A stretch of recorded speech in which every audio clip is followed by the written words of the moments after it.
Okay, ready? Let's call to order the Planning Commission meeting December 21st. Let's start with the Pledge of Allegiance. Patty, you want to lead us? Yes. Ready? Begin. I pledge allegiance to the flag of the United States of America and to the republic for which it stands, one nation, under God, indivisible, with liberty and justice for all. Okay, roll call. Commissioner Hamel. Aye. Commissioner Heedy. Here. Commissioner Sarkia. Here. Vice Chair Padilla is absent. Chair Dunstan. Here. All right. Any reordering of the agenda? No, sir. Okay. Best part of the evening, election of officers. All right, so election of chair and vice chair. I move that we keep you as chair. Seconded. Okay. All in favor? Aye. All right. And then vice chair, I move to have Dan be vice chair. I second. Oh, come on, Joe's not here. Okay. All in favor? Aye. Aye. All right. Congratulations, Dan. Didn't go out as like that. Didn't happen as I planned. Joe was supposed to get stuck with a lot. Okay. Next item on there is appointments to the green team. It looks like we need 2 people. Anybody have an interest in joining the green team? Well, I've been on it the last 2 years, and I don't know if that seems long enough for me, but if nobody else will, I will. Okay. Patty? What is it? Does anyone want to say a... It's concerned a lot about, the meetings were about the birthday that occurred, and that was 2 years ago. That was the main focus. Last year, there wasn't that much going on, so they say there was a meeting. I must have just missed it. So Is it hosted by the city then, or? Yes, we have a committee that meets, and our meetings this year, actually in 2017, were a little bit sparse. I have to admit that. But originally, when we started, we set up the website. We redid the website, and we put a pretty good effort into doing that and getting a lot of resources on board. And our main focus was Earth Day, plus getting other environmental activities up on the website and just how to disseminate information about that to the community. So we're going to get back on that. And Mayor Sierra is on the committee as well, along with the chamber, I believe. Yes. Yes. Yes. I'm happy to do it. if nobody else, I'll do the other. Okay. There you go. All in favor of Patty and Dan? Aye. All right. Okay, next item on the agenda is presentations. Looks like we don't have any there. Let's move to the next item, which is the approval of minutes from the regular Planning Commission meeting, December 7th, 2017. I move that we approve the minutes. I second. Okay. Do we have to do it all in favor on that one? Okay. All in favor? Aye. All right. Okay, next item is public comments. Any public comments? General comments? Okay, no. Looks like we're clear there. Consent calendar, none. Continued public hearings. All right, here we go. So, item number 4 on the year. Bear with me, I'm going to try to read through this as quick as possible. Resolution number 17-14, a resolution of the Planning Commission of the City of Buellton, California, approving the mitigated negative declaration 17MND01 and mitigation monitoring and reporting program for the network project BUE5. Located at the southern terminus of Industrial Way, assessors parcel numbers 099-690-045, 099-690-046, and 099-690-001, and making findings in support. And Resolution number 1715, a resolution of the Planning Commission of the City of Buellton, California, approving a final development plan 16FDP07 and lot line adjustment 17LLA03 for the network BUE5 project, located at the southern terminus of Industrial Way, assessors parcel numbers 099-690-045, 099-690-046, and 099-690-001, and making findings in support thereof. All right. Andrew, you going to take us, All right. lead us down. Well, good evening, Chair Dunstan and Commissioners. This is the continued public hearing for the network project.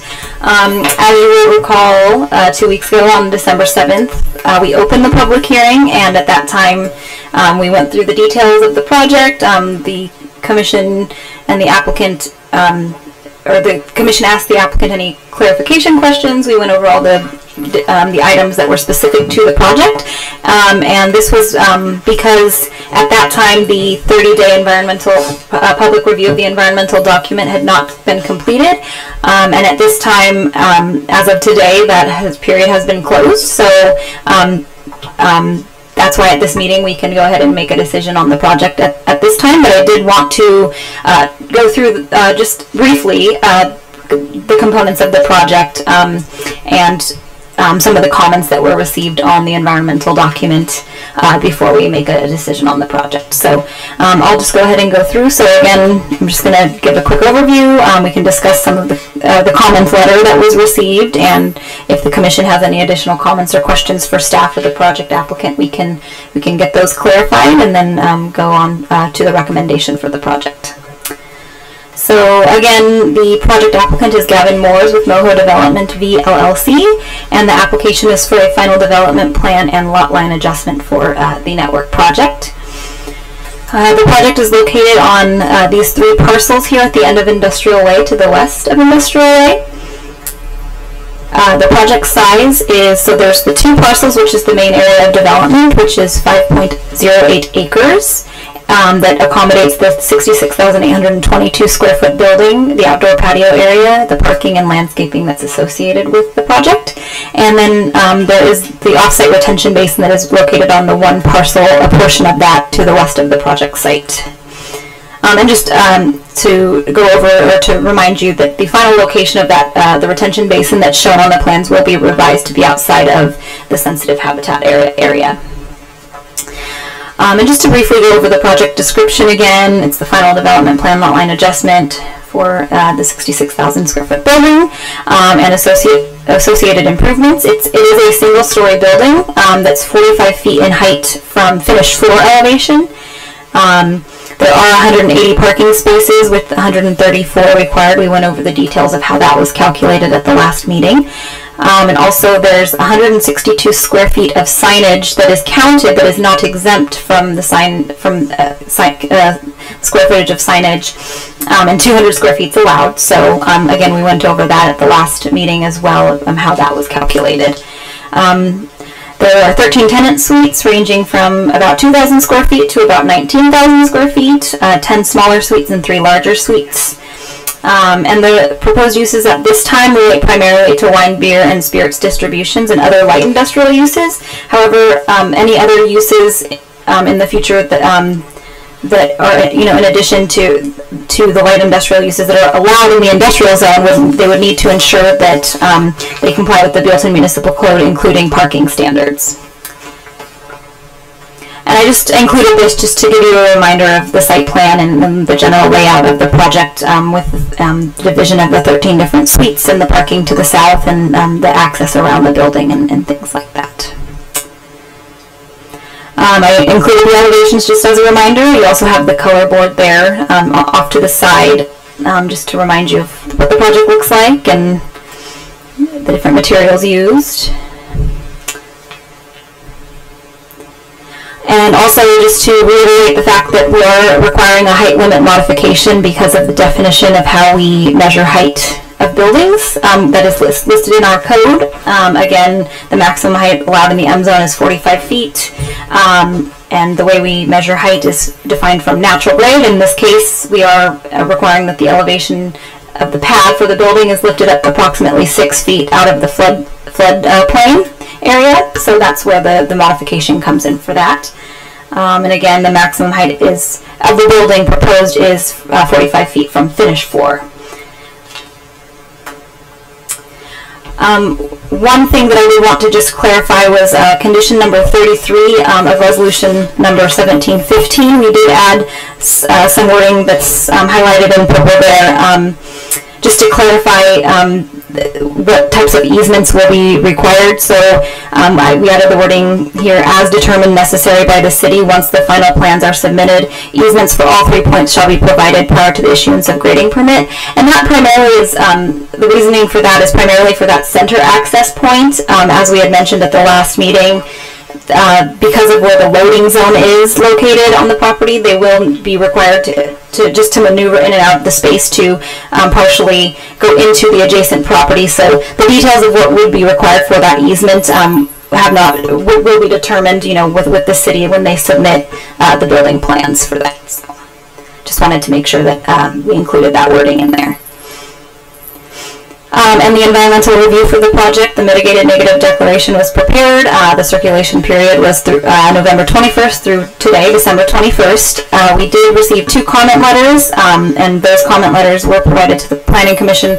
I did provide a hard copy as well up there with you guys of the Caltrans letter, of which, and also the response by ATE, the city's traffic consultant.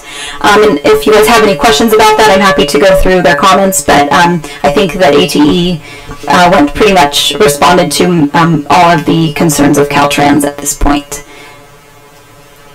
I guess I asked this question last time.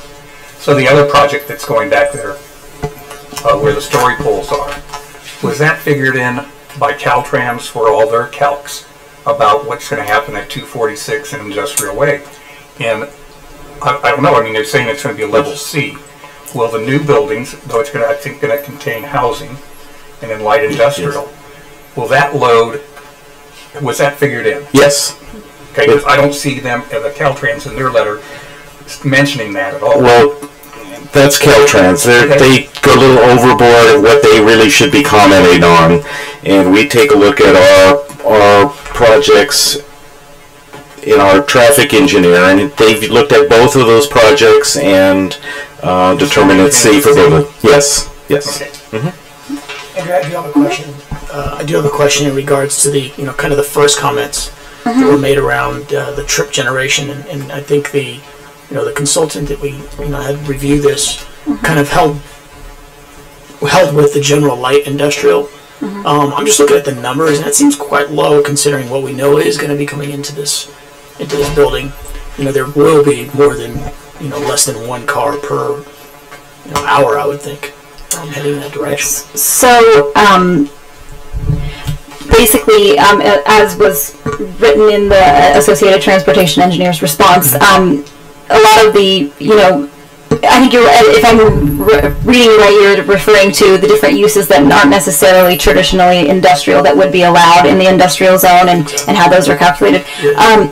So in their response, they did indicate that the types of uses that you see around that are existing on Industrial Way, smaller tasting rooms, smaller restaurants, and things like that, it is their opinion that would generate similar traffic volumes to light industrial uses, which is the calculation that they used for the figures in the traffic study. So. And as part of the environmental review, you can't speculate.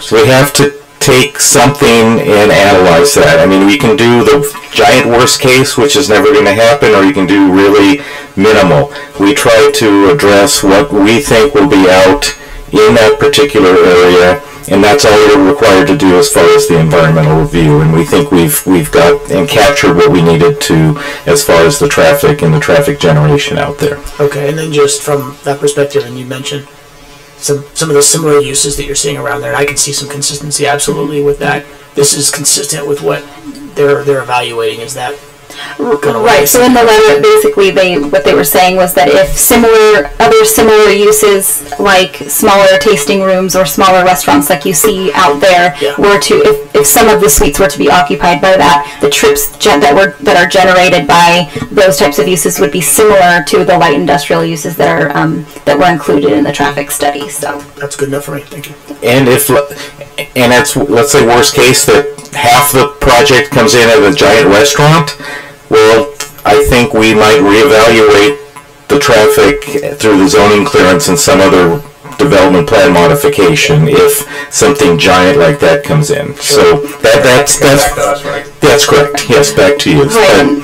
at this point, we think this is where the uses are going to be and what the traffic's going to be. But if one that comes and just knocks everything on its head as far as traffic, we can do development plan modification, bring that back to the commission. Okay.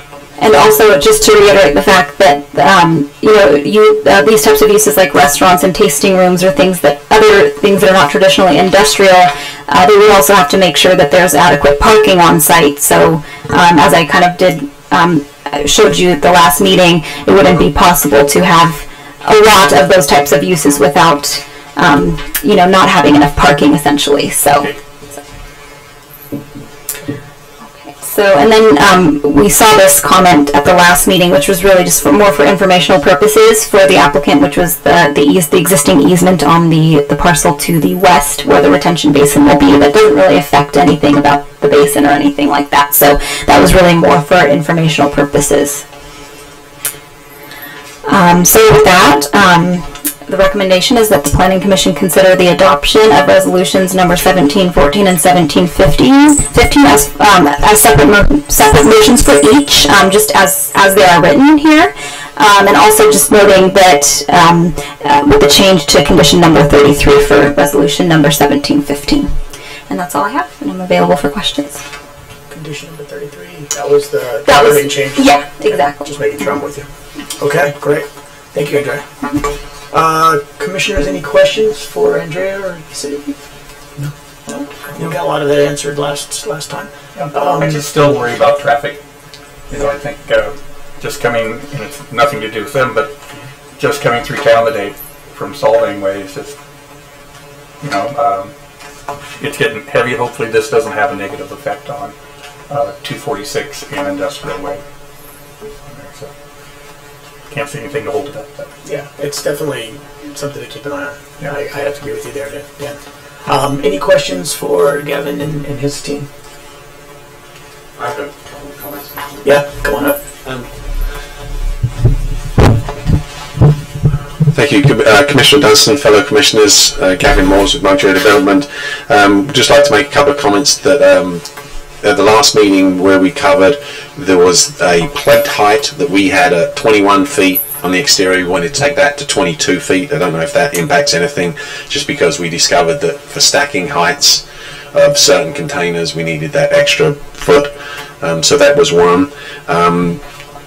Also, I had a long conversation with our civil engineers, and there is some other opportunities where we may be able to look at permeable concrete and infiltration chambers under the actual parking lot. This is new stuff that's come out, so I was just wondering if there's some flexibility that we could put into the finding language that might be possible for either off-site retention basin or equal and approved that could handle. Yeah, I think that's fine. So in your motion, if that's acceptable, alternatively on-site basin subject to review by the city public works would be acceptable in lieu of the off-site basin. I don't think that's a problem. And then the last comment I had was in regards to the 3 easements. We have looked at maybe moving the loading dock 1 unit down, so the loading dock could actually be where Suite 6 is on the plan.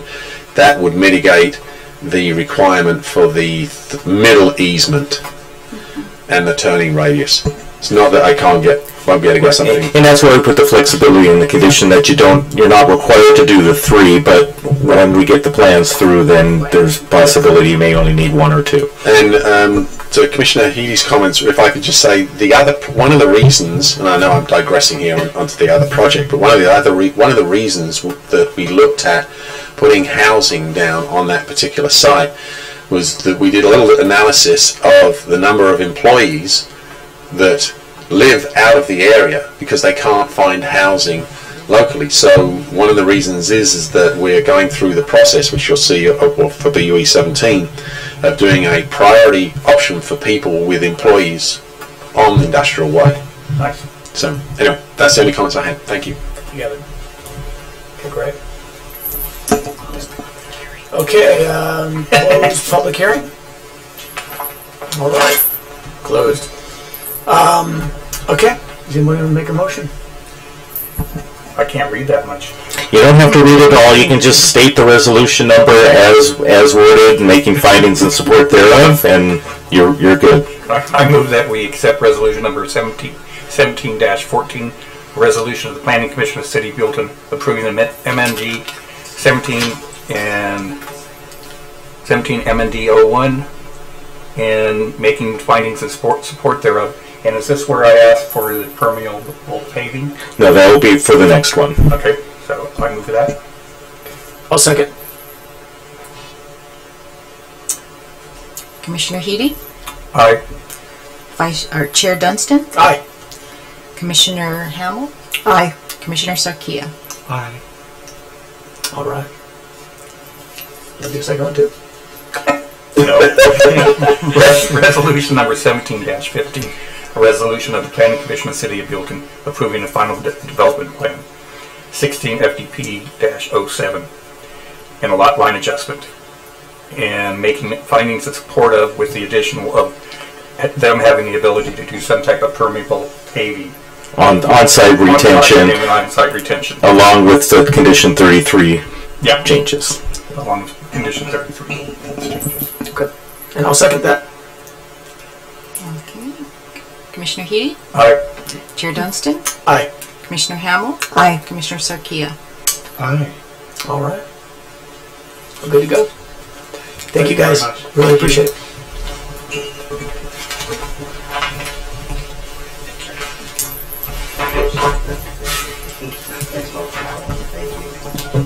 Good job. Talk to you soon. Next year. It's all right. That is a weird thing to see you next year. Yeah. Sounds like it's a long way up. It's 11 days. Okay. Is it okay if we continue on? Okay. New public hearings? Nothing? Okay, great. Any other business? I just have a comment. On planning commission comments. I saw the article in the paper about doing speed surveys and such, but I didn't see what I think is the most egregious one, which is 2nd Street.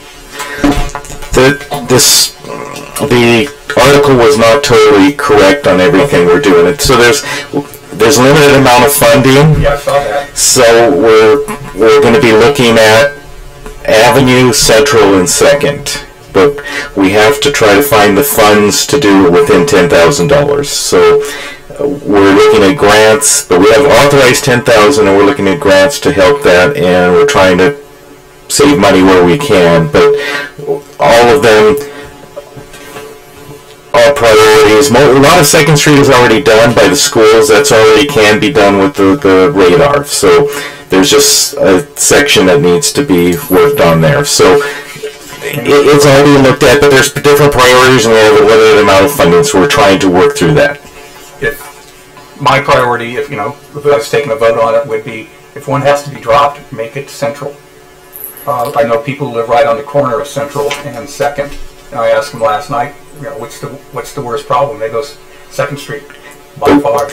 But we've had many complaints from residents on Central. That's just my personal view. So we know we're trying to try to get as many as possible in with the funding restrictions we have, and we're trying to economize and find some grant funding to do the rest. So hopefully we're able to do both, or all three. Okay, great. Thanks. Any written communications? No, sir. All right.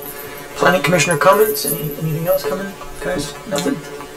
Pretty quiet today. All right. Planning director's report. Well, I don't know if you have heard, but Foster is leaving the area for Ohio, so there will be another opening on the council. So in 1 year we'll have 3 appointments to the city council. His job relocated there, so he's moving to Ohio. From Paradise to Ohio. He got a lot of comments from the council when he announced that last week, and so let people know there's an opening. The application period is open now for people, and it will be appointed the first meeting in February. When's his last day? His first meeting in January 11th will be his last meeting, and then he's moving towards the end of the month in January. Otherwise, things have been quiet. The smoke has died down and ash is blown away now that the winds came up, and hopefully we'll have a quiet and smoke-free Christmas, nice and cold. So that's all I have. I think the trash is being picked up at Crossroads because we have talked to them, and I've been through, and so that's being taken care of, and that's it. So I wish everybody a nice Christmas and safe New Year, and I don't think we're going to have a first meeting in January. I don't have any items, so second meeting in January will be Gavin's other project, the Hub, which you will be making recommendations to the City Council because it has a tentative map associated with it. But the environmental period will go till that meeting, so we don't have to do the extra meeting in between on that particular project. Just a comment, I've had so many people stop and ask me, because I worked out the golf course, they're going, what's those things over there? And they're going, what? I mean, so it's generated some interest. And that's, that was the purpose of doing the story polls in the first place, is so people, oh, there is going to be something that just, gives them a little visual representation of what it's going to be. So that's really been a good thing that the city put into the code, that we have the story polls. And that's it for me. Okay, all right. Great. Thank you. Thank you, Mark. And I think that's pretty much it. I say happy holidays and have a great Merry year, Christmas everybody. and happy holidays. And thank you for everybody for a great 2017. It's been really good. So, adjourn the